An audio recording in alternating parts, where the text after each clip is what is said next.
Hai teman-teman, kita adalah IMF Learning Channel yang akan selalu berbagi perihal edukasi, strategi, dan pandangan terkait komputer seperti ilmu komputer, aplikasi komputer, pemrograman, pengembangan aplikasi, atau sistem dan penerapan teknologi komputer terkini. Pastikan selalu melihat video hingga selesai, kemudian like dan subscribe. Assalamualaikum warahmatullahi wabarakatuh. Selamat datang di channel IMF Learning. Pada video kali ini kita akan membahas kenali sekilas paragraf kajian berbahasa Inggris. Let's get started. IMF Learning by doing. Apa itu paragraf? Kumpulan kalimat yang terdiri dari topic sentence, supporting details, dan conclusion. Terkadang posisi topic sentence bisa berubah-ubah. Bisa di awal, akhir, maupun awal dan akhir. Kalau ketika kita menemukan paragraf yang ada topic sentence-nya di awal, maka kita bisa memahami apa isi dari paragraf tersebut. Apabila kita menemukan sebuah paragraf yang topic sentence-nya di akhir, maka kita harus bisa membaca di awalnya terlebih dahulu. Kita harus membaca sekali, dua kali, kemudian kita bisa menyimpulkan apakah pada kalimat awal di paragraf tersebut itu sebagai conclusion atau topic sentence. Jika itu berhubungan dengan conclusion, maka di akhir paragraf bisa menjadi topic sentence. Nah, bagaimana dengan awal dan akhir? Nah, ke awal dan akhir berarti ada dua topic sentence. Nah, topic sentence utamanya bisa di bawah atau di atas, atau di awal atau di akhir. Maka teman-teman harus bisa membaca dan memahaminya dengan seksama. Oke, ada juga topic sentence yang ada di tengah-tengah. Maka teman-teman harus membaca dengan baik dan secara menyeluruh supaya tidak terperangkap dalam topik sentence yang berpindah-pindah. Oke, jadi harus mengenali posisi tengah. Berarti kalau misalnya posisi di tengah, berarti ada kemungkinan ada supporting details di awal, kemudian di akhir itu adalah conclusion-nya. Oke, ada juga topik sentence yang tersebar di dalam paragraf. Jadi ada beberapa kalimat yang bermakna topic sentence atau mengandung topic sentence sehingga bisa membingungkan para pembaca. Oke, di sini ada contoh potongan paragraf dari news artikel yang berhubungan dengan perkembangan personal komputer hingga saat ini. Akibat, mari kita baca paragrafnya. Kita lihat paragrafnya. Oke, di paragraf terdapat topic sentence. Nah, topic sentence itu terdiri dari main idea. Main idea itu bisa lebih dari satu. Di mana di sini kami sudah highlight, di sini adalah topic sentence. Di sini mengandung satu kalimat berarti bisa mengandung satu main idea. Tapi kalau kita bisa memahami satu kalimat ini bisa menunjukkan ada dua main idea di sini, di mana berhubungan dengan perangkat yang unik dan yang baru. Oke,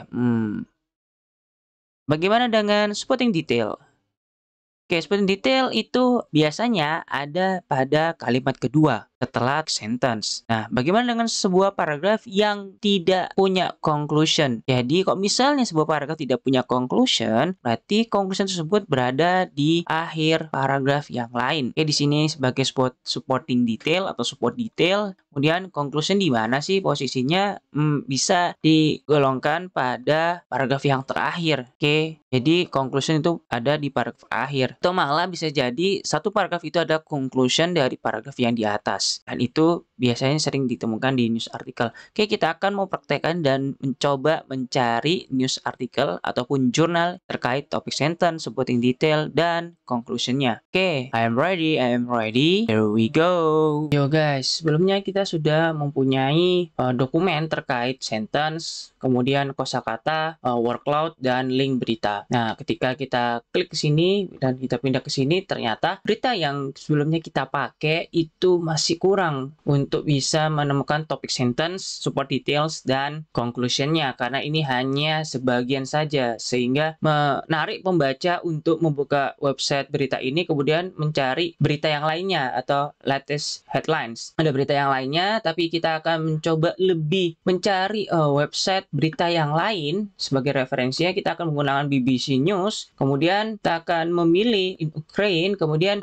kita akan mencari tahu dampak dari aksi yang dilakukan kebijakan Rusia pada beberapa negara yang ada di Eropa maupun di negara terdekat di Rusia. Di Poland, ini adalah berita yang dimana topik sentence-nya itu bisa terlihat di tulisan bertebal hitam seperti ini. Oke, topik sentence di berita itu sangat mudah dibandingkan jurnal karena langsung to the point. Jadi, ini misalnya topik sentence-nya dari berita, kemudian ini adalah support details-nya. Dia akan menjelaskan apa sih yang akan dilakukan oleh Poland ketika Rusia mengancam suplai gas di negaranya. Oke, apa yang harus dilakukan oleh Poland itu dijelaskan. Kemudian sebagian ada yang akan mengarah pada konklusinya. Oke, di sini konklusinya. Supplies from Russia account for about 40% of the Europe natural gas import. However, many countries have pledged to move away. Jadi, apa yang membuat Polandia berpindah ya? Karena Rusia memangkas suplai gas di Polandia sehingga membuat mencari alternatif lain karena dampak aksi yang dilakukan Ukraina. Jadi kita bisa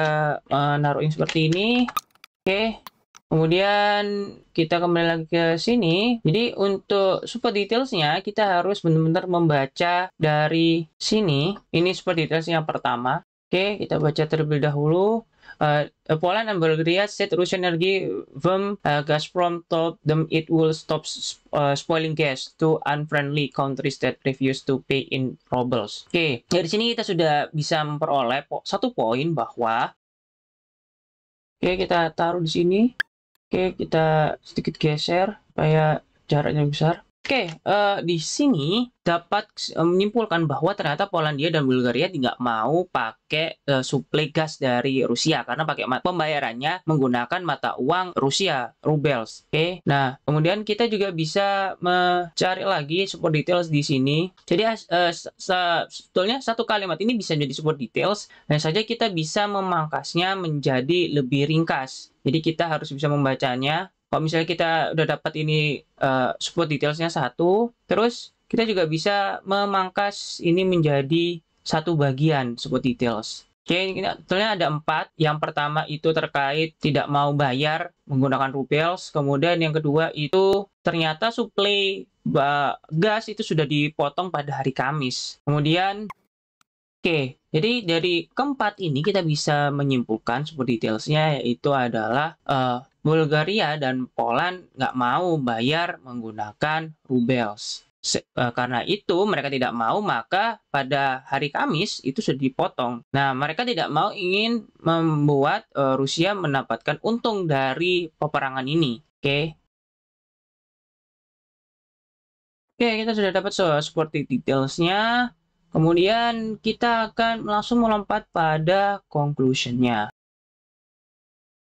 Dari sini kita sudah memperoleh topik sentence-nya. Poland has said will manage after what it says are Russian threat to cut gas supplies to century. Sini kita bisa membuat topik dari tersebut. Ini adalah topik yang kita peroleh. Kalimat topiknya. Jadi ini jangan diterjemahkan langsung, tapi dipahami kemudian ditulis sesuai apa yang kita pahami. Jika tulisan ini masih kurang, maka kita bisa memberi tanda jika kalimat ini kurang. Jadi kita bisa mestinya harus diperbaiki lagi nih kalimat ini. Kemudian di sini kita bisa menyimpulkan menjadi satu.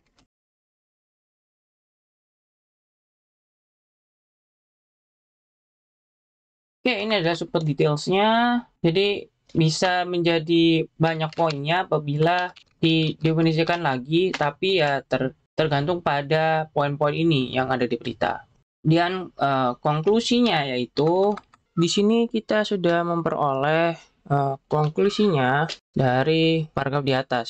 Jadi sekali lagi jangan ditranslatekan tapi ditulis sesuai dengan kalimat yang teman-teman pahami. Jangan mencoba untuk meng-copy pastenya ke Google Translate dan langsung menempelnya, karena kita sedang belajar untuk memahami sebuah tulisan bahasa Inggris dan kemudian menulisnya lagi atau paraphrase ke bahasa Indonesia. Jika teman-teman meng-copy pastenya di Google Translate kemudian diambil hasilnya, itu sama saja yang belajar adalah Google Translate. Oke, kita remehkan sedikit. Oke, kemudian kita akan copy pastekan URL-nya di sini dan kita taruh sini, tapi sebelum itu kita benar-benar merapikannya.